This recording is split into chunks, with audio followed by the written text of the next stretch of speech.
Hello, welcome pen friends. Welcome to day 14. I'm participating in Ink Journal's challenge, 30 inks, 30 days. And today finds me writing with Diamine Classic Red.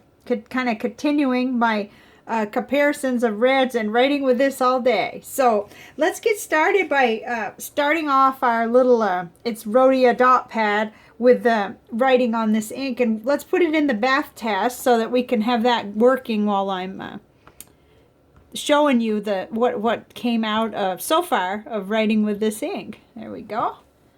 Okay, and while that's there, I just wanted to show you, this is from yesterday. I'm gonna hold it up real good. There's just faint writing. I don't think you could hardly even see that, but so that was Diamine Majestic Blue, and definitely lost most of it, just traces, I guess. If you were really good eyesight, you could read what was on the paper. So all right, we'll just push this aside here to the corner, and so that I could show you what's going on in the ink journal here. So here it is. Kind of neat that it's right underneath the other one.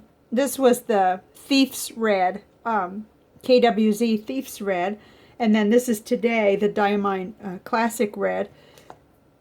Keeping in mind that this is the Rhodia Gold book, and sometimes the colors look different on it because it's kind of ivory. So let's go ahead and see how it did over here. Nice ink. It reminds me very much of the other red, of the KWZ Thief's Red, but there is a difference, but it's very subtle, and so as we compare them, it's going to be really interesting. So this is widely available. I found it Jet Pens, Goulet Pens, Goldspot, probably more places.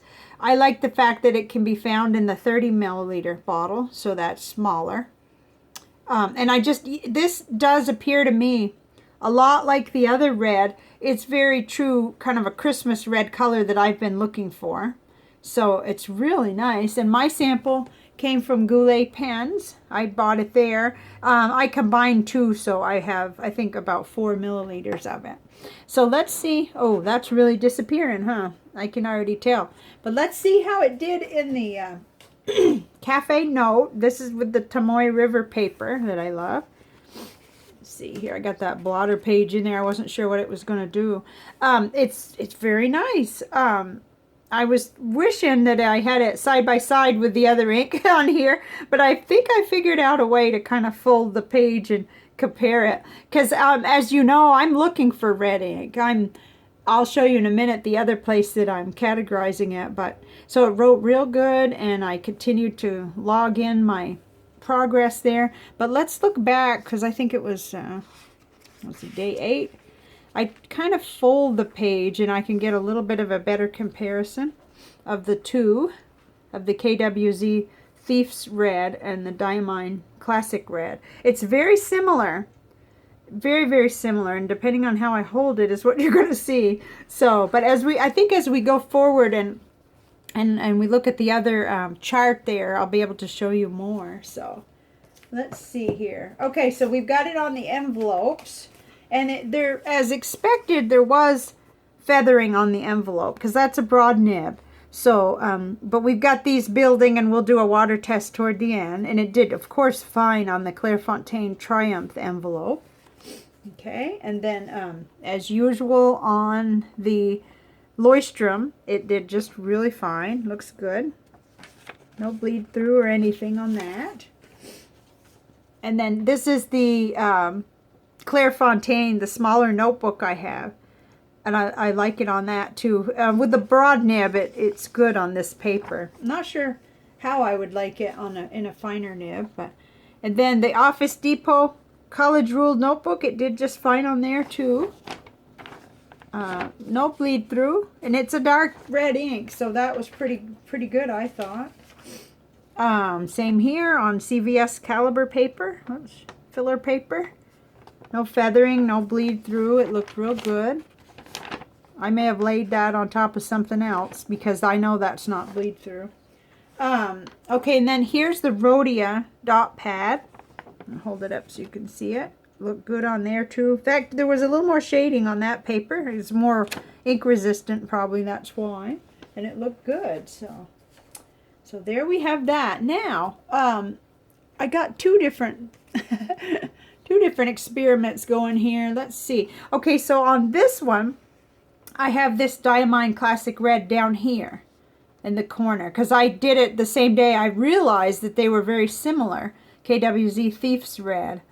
And they really are, but this is a little darker, a little bit, I guess you'd say deeper. And Diamine Classic Red appears to me to be just a little bit brighter. You know, it's confusing because they are so similar. So what I did last night, let's take this away for just a minute. I got them onto, these are the three that are the showdown for me. Not that, I mean, I may end up getting the small bottle of the Kaweco Ruby Red and one of these two is what, because that way I'd have red that I want in my collection. I need something that's more Christmas, but I love this, and I've written with this one. So here I have them side by side to make it easier on myself to compare them. And it is hard, if you could see that there's not a lot of distinction. But I do see, like, I right away want to say a little darker. And then, it just kind of shows me that I'd probably be happy with either one. But I do believe that I'm happier with how KWZ, that ink just seems more flowy. I really don't have the right words, but I really felt like writing with that was just a little bit better. It was almost like when the doctor flips those things down in front of you and says, you know, 1 or 2. 1 or 2, and you're trying to decide which one is clearer, you know, if you wear glasses like I do, and you're like, whoa, slow down, you know, okay, yeah, please slow down, because they're very similar, and good inks, I'm sure, both of them, so fun. But I guess I spent a little bit more time on this one examining them, because I'm actually in the market for the red, and most of these, this is all just for fun and enjoyment, and, you know, but I'm actually wanting to make a good decision that I'll be happy with about a small bottle of ink in red. So hopefully that'll help you as well if you're looking at ink. Okay, so let's see.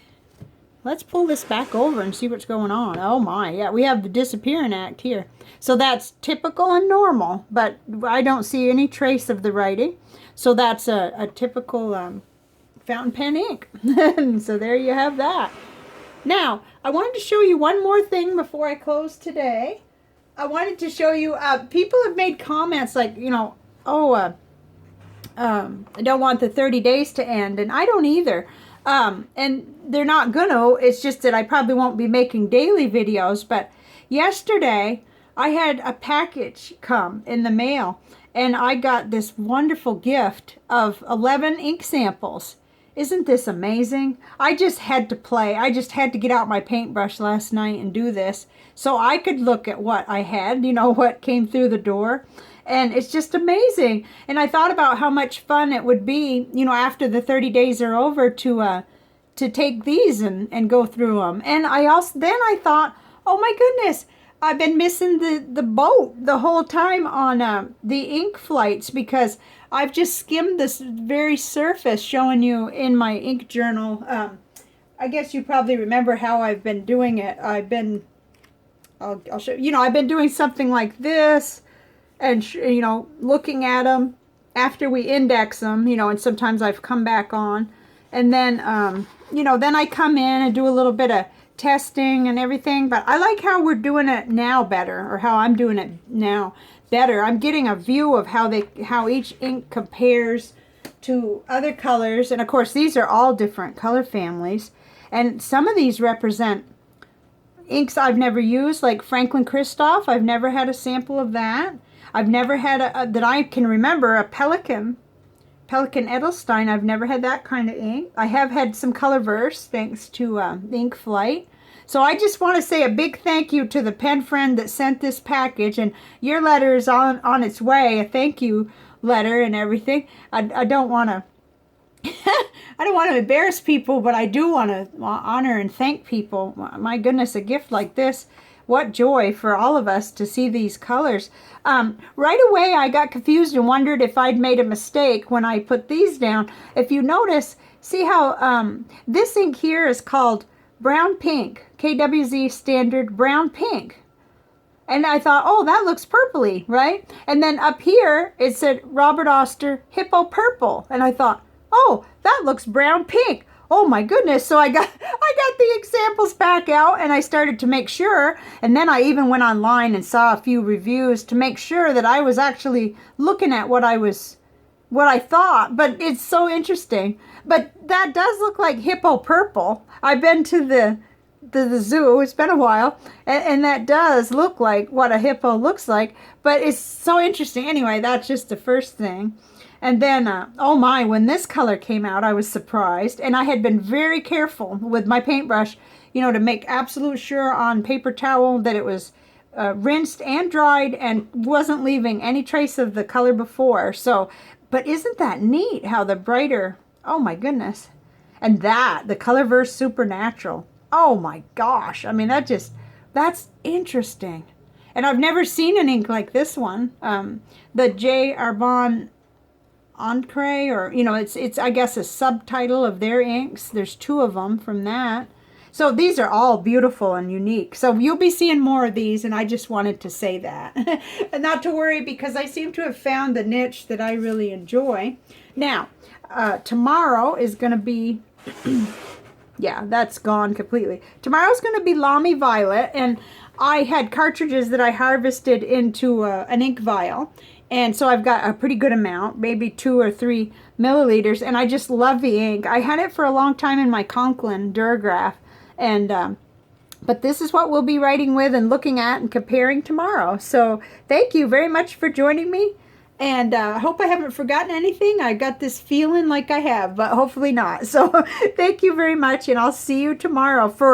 Tomorrow will be day 15, and that means that it'll be exactly halfway through this challenge. So doing good so far. Okay, have a great day. Bye for now.